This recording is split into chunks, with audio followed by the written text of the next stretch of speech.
hope today has been a great day for you. So I'm Faeza and I'm one of the clinical psychologists from Naluri. And today I'll be talking about active listening skills. And I hope everyone is excited or at least motivated to hear this topic that we have for you today. Okay, so here is just the agenda that we are going to go through. So the first thing is for me to define what is active listening. I'm sure all of you know what is listening already, but then we are more focused on what is active listening. And then we want to understand the differences between hearing and listening, or between listening and active listening. And then we are going to go through some benefits of being a good listener, or like why is it important for us to be a good listener, and to apply all these active listening techniques to then help you to communicate effectively. All right. So before we move further into explaining what is active listening and what are the techniques, I think this is something that I would like all of you to do some self-reflection, whether you have been in any of this situation. So the first one, have you been feeling agitated or irritable, or like unable to wait for the first gap in the conversation when you are communicating with someone? Think about that.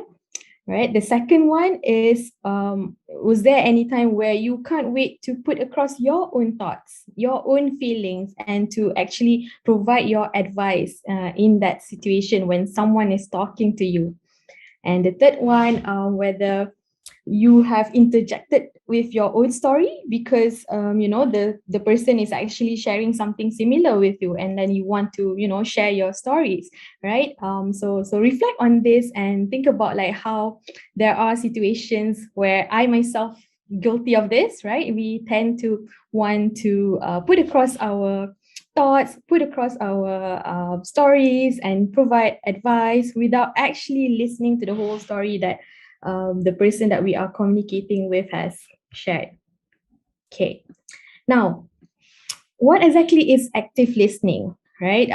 So here I just want to give a very simple understanding of what active listening is. It's basically when you listen, but with full concentration. You actually listen because you want to know what is that person trying to tell you. You want to understand what are the messages that they are giving you, right? And then it's not just also about listening, it's also about how you respond. And of course, we want to respond thoughtfully based on the things that we understand what the person has said. Okay, so that is basically what is active listening.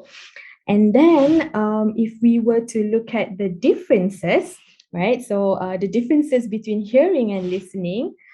Hearing, I would say similar as listening, right? But when we talk about hearing here, it's where, or listening, is where we're talking about the physiological ability of our ears to perceive sounds, and by receiving vibrations through ears. So basically, it's a physical thing, right?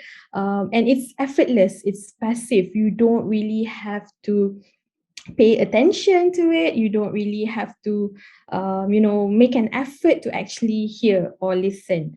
It happens involuntarily, right? So that this can be like you're listening to me right now, or you're hearing my voice right now. You can just simply listen because there's this vibration that goes through your ears, and then you perceive the sounds.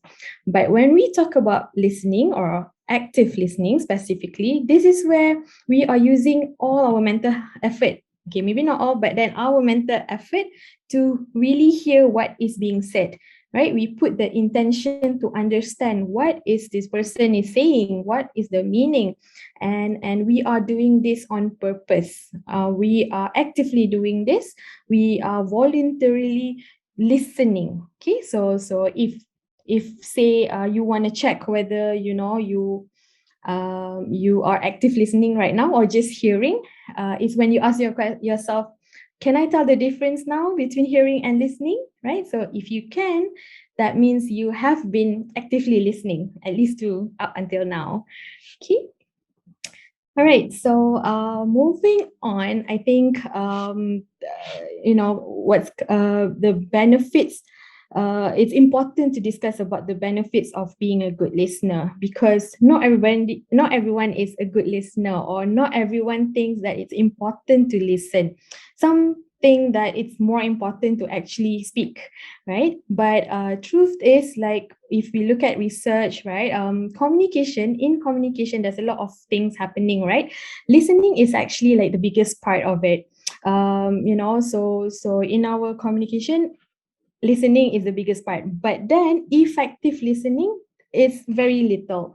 Okay, so I think with this kind of discussion, then I would hope that you would see the benefits of being a good listener, and then we will move on to learning the techniques to be a good listener. Okay, so the first benefits of being a good listener is where you can broaden your perspectives. When we listen to other people's perspectives, we actually allow ourselves to learn different things.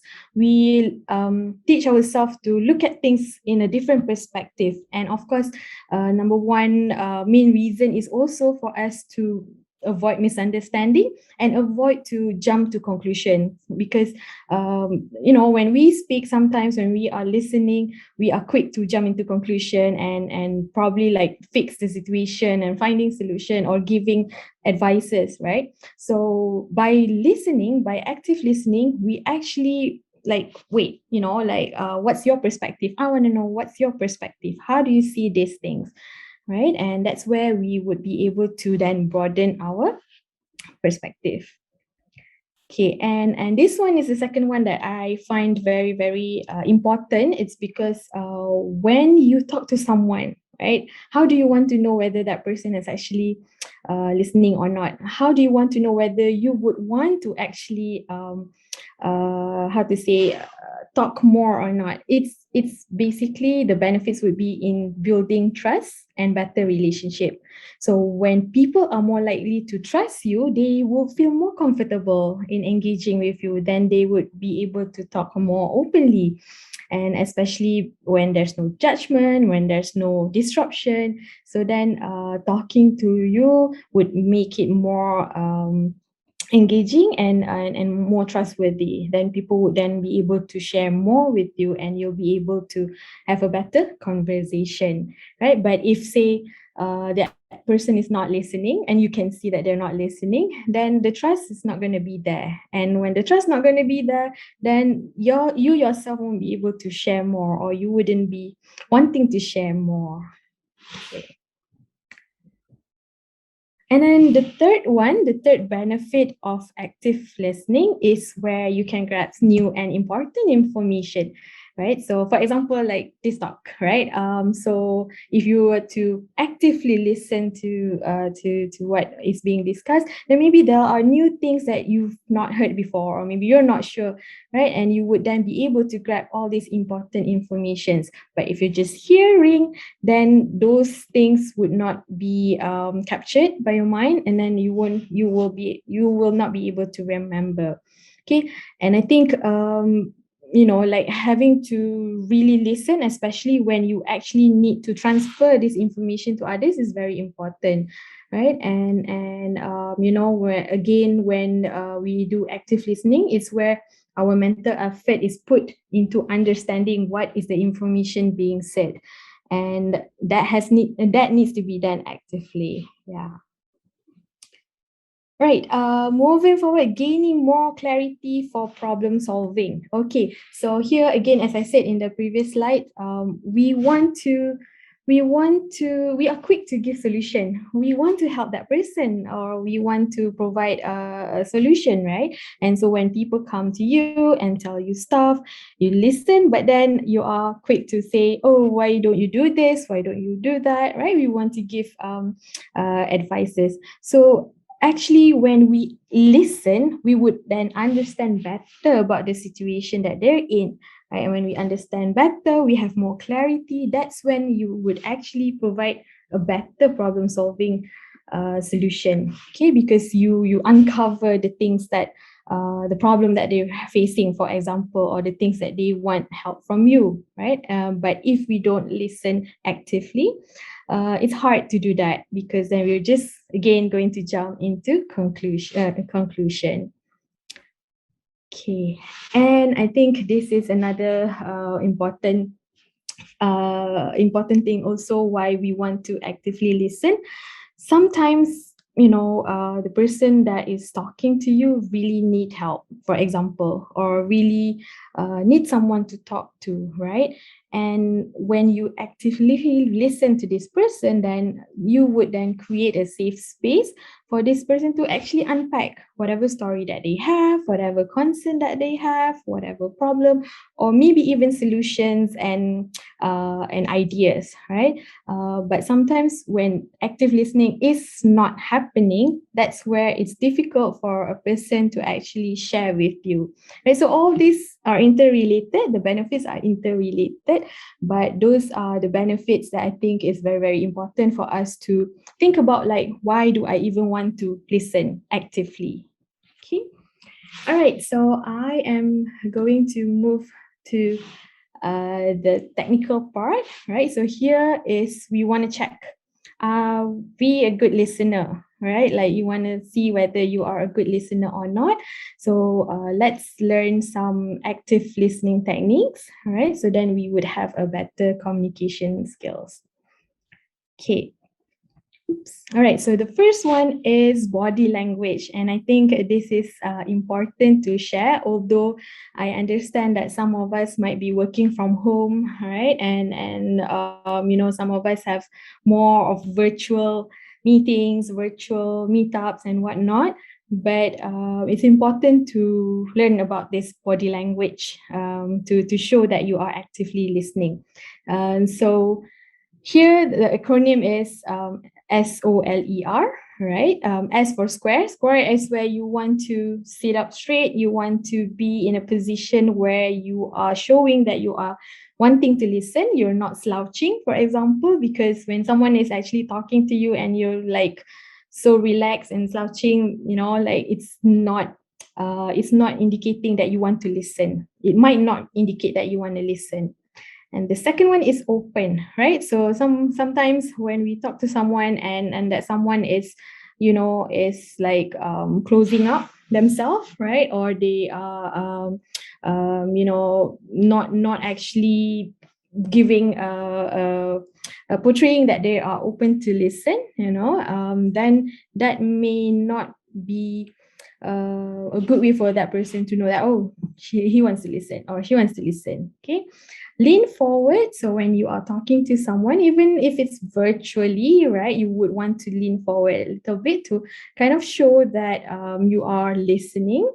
Of course, eye contact, and also R is relaxed. So although you would have to be leaning forward, although you are sitting in an upright position, does not mean that you need to tense yourself, okay? Because tensing yourself would then also indicate that this person is in a hurry, this person is like feeling some negative emotions that probably I cannot share more, right? So then that's where you want to also relax your body. Okay, so SOLER, maybe you can remember this, then every time you communicate with someone, especially if it's a communication that needs more privacy and whatnot, then you can practice this. Okay, paying attention. Okay, so active listening is all about paying attention. You want to understand someone, you want to listen to what this person is going through, you would need to pay attention. And when we talk about paying attention, this is where, if possible, we want to give the undivided attention, right? Most of us, I would say that we tend to multitask things. For example, right now, maybe while listening to this talk, you would probably be doing some work as well. So that it's multitasking, and you may dividing the attention. Okay, not to say that you can't or it's bad, but especially in a conversation where you are having a conversation that's maybe serious conversation, it is very, very important to pay attention, so that you be able to understand more of what is going through in that person's life and whatnot. Okay, and to keep your distraction aside while talking to someone. So again, similar things, sometimes you're always on the phone while we're talking to someone. So that would show that you're not paying attention and that someone may not be able to express more or like talk further with you, because then they would see that, oh, you're not paying attention. Maybe you are, but then with this kind of behavior, then they might not see it as you are paying attention. Okay. So I think I talk more about like how you want to listen, all right? And listening, active listening, I would say is not just about listening. Okay, so because you would also need to show feedback that you are actually listening, right? Some people, like listen and not giving anything is not an active listening also, because that person wouldn't know then that you are actually listening and they wouldn't be able to again share more, right? Not knowing that you actually are listening. Okay, so when we want to provide feedback, I think these are the gist of active listening, right? So these are the techniques that would help you in communicating and to show that you are actively listening. So the first one is to paraphrase or to express meaning. Okay, so paraphrase or to express meaning is where it's not about you repeating back what the person is saying. That is parroting. Okay, we call it parroting.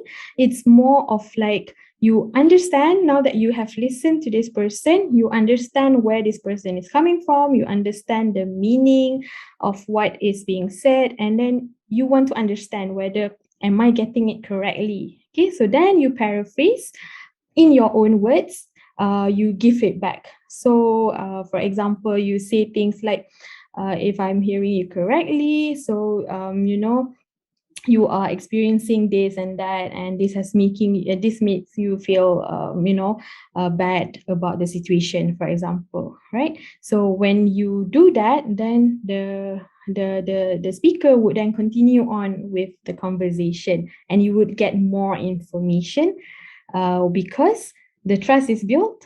They know that you're listening, and then you would then want to hear more. Okay. And the second one is to ask relevant questions. Okay, so I think when we are listening, sometimes we tend to ask questions. Yes, we do ask questions because we want to know more, but we have to be careful in this part because sometimes we may tend to be seen as interrogating, right? When we ask too much questions. One after the other. So then that person might be thinking that, are you actually listening or are you just finding information that's just unnecessary, all right? Or are you just thinking about what to say next and therefore you don't know what to say, you just ask questions, right? So speaker might think that way. Okay, so when you ask questions, obviously it has to be relevant to the situation that they're in, and of course the question also needs to be something that they've not mentioned before, right? So imagine if you were to ask something about like, what is this talk about, right? So that would be a bit, that would show me that, oh, you're not listening because you don't know what this talk is all about. Yeah, so something like that. Okay. And the third one is reflect content and feeling. Okay, so I think paraphrasing and reflecting content and feeling is communication skills or active listening skills that are very, very important and very, very useful. Because when we have conversation, like I said, we tend to ask questions, right? Because we not understand. But sometimes we can also use these techniques, reflection of content and feeling, where we actually reflect back on the things that they have mentioned about the situation, or we reflect back the feeling. Okay, so and I think this is something a bit difficult for some people to do, because when people start to talk about emotions, we get taken aback and we don't know like what should I reply, how should I say, especially if that person is really emotional, right? But what you can do is actually to reflect on the feeling. You can say something like, I can sense that you are feeling frustrated. I can sense that, you are worried about the current situation. So you reflect back what the person might be feeling. And when you reflect content, this is where you can also clarify whether what you understood is what they're trying to tell you. Okay, because sometimes we as human, we may see things differently. We may understand the person differently. So then when we reflect back, when we paraphrase, when we ask questions, then we would know better about the situation that they're trying to explain to us. Okay. And of course, the last one is to summarize conversations. So of course, it depends on the conversation that you're having. But similarly, when you talk to someone, and especially if it's related to work, if it's related to an argument, right? When you have this conversation, you want to summarize what has been said or what has been discussed. So this way, both of you will then be able to go back and have a closure of what the conversation is like, right? Okay, so again, active listening is not just about listening. It's also about providing feedback to the person, so to the speaker, so then they know that you are actually listening, and they would then continue to talk more about what they want to share. Okay. Okay, so respond appropriately, and I think this is common sense, I would say, where we want to avoid interrupting, we want to share our opinions. That's fine to share our opinions, but of course, we want to do it respectfully, right? And when we talk about avoiding interrupting, I think this is related to the first slide that I mentioned about interjecting your own story, or like wanting to tell about what you have done before, or giving advice, right? Sometimes we just have difficulty waiting because I know how to help this person. Like, let me just say my thoughts, let me just give advice, right? So we want to try to avoid that, because obviously when we interrupt someone, then it shows that we're not listening actively, and that person may be offended. You may not be able to hear the whole story of what the person wants to tell you. Okay, so so it's very important to avoid interruptions. And when you share your opinions, it's fine, but opinions, advice, and whatnot should not be shared right away. Okay, so you would have to see the timing also when you are having that communication, or having that conversation. Sometimes your opinion can come in later on, whereby when the person is like finished talking about what they're going through, and that's where you want to insert your opinion. And how do you want to do that is, of course, you can also ask that person, like, I've had similar situation as you, and I thought of like sharing what I've done in that situation. Do you mind me sharing? So then you can give your opinion. So then that person knows that, oh, you are actually listening, and you are actually wanting to give your opinions because you want to help. Okay, so that's respond appropriately. And be empathic and non-judgmental, right? So this is again, I want to remind about, like, how we tend to make assumption when people are telling us stories, sharing things. Our brain is quick to process and think about, like, okay, what is this person going through?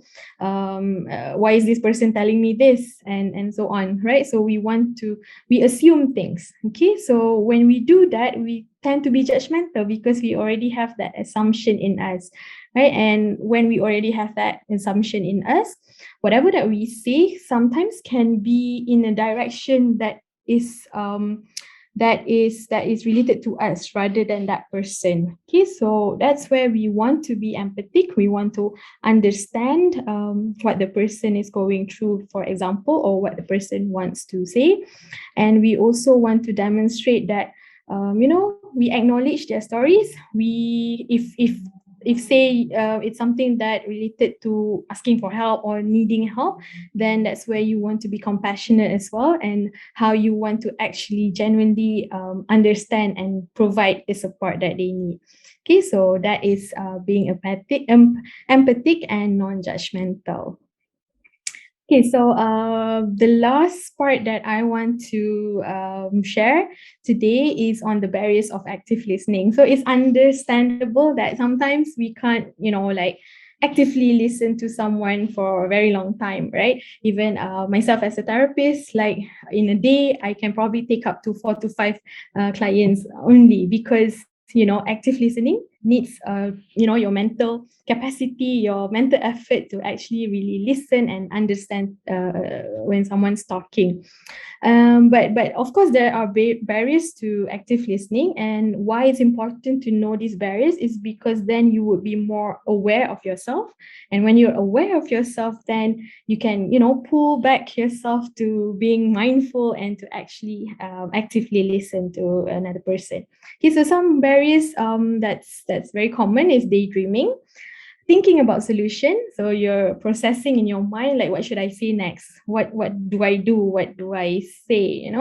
Thinking about what they will say next. Yes. Lack of energy to spend effort in listening. That's fine. Sometimes we don't have that energy. All right. So that's where we want to prepare ourselves as well, like whether we are ready to have the conversation, and if the conversation is a difficult one, then that's when we want time, we want to set an appointment and whatnot. Again, judgmental is a barrier to active listening, and also getting emotional, right? So if the conversation is a hard one, right? So we might get emotional as well. So that can be a barrier to active listening, because when you get emotional, what do? You think of a funny thing, or you tend to divert your attention so that you don't get too emotional together with that person. Yeah.